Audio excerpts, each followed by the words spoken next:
On the road with the Western Ag Network. Brought to you by Ag Risk Advisors.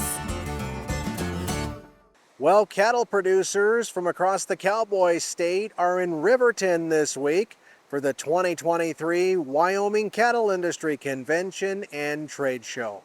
And this report is brought to you by Ag Risk Advisors, providing risk management solutions for ranchers and farmers.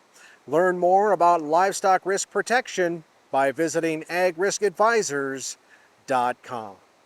Wyoming Stock Growers Association President David Kane out of Sheridan says, as always, there's never a lack of issues to talk about, but thankfully, one of them this year are these higher cattle prices.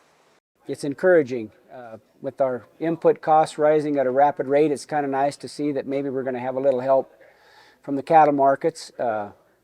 It's a bright spot after a tough winter for a lot of the producers in the state, and it's been a long time coming, and we're looking forward to it. He says one of the big issues this year is traceability and understanding its role from the ranch to the plate. Traceability is what we're, in the context we're looking at it, is animal health.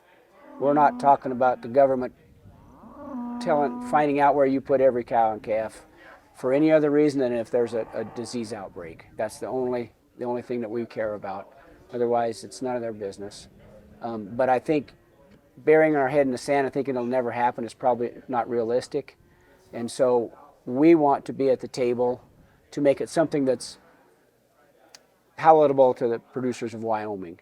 Jack Berger is the Wyoming Stock Growers' first vice president from Saratoga and says they'd also like to see Endangered Species Act reform so states like Wyoming and Montana would be in charge of managing wildlife like grizzly bears. Yeah, it shouldn't be so hard to get species off there and stuff. And I mean, we know it's kind of a broken system. It had good intentions, like you said, when it started, but what they're celebrating it this year and what they have a 2% success rate, I think. So I'm not sure that's something to be real proud of, but they have removed a few species, but it'd be nice to get some reform. It seems like we talk about it over and over and over again, but not much happens, but it needs to happen. With water the lifeline of agriculture, he says they were very pleased by the U.S. Supreme Court's recent decision regarding WOTUS.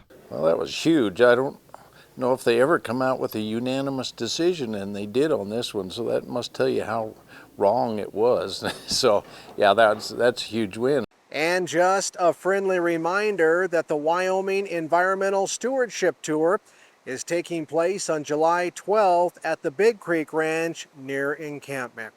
And for more information, you can visit the Wyoming Stock Growers Association's website.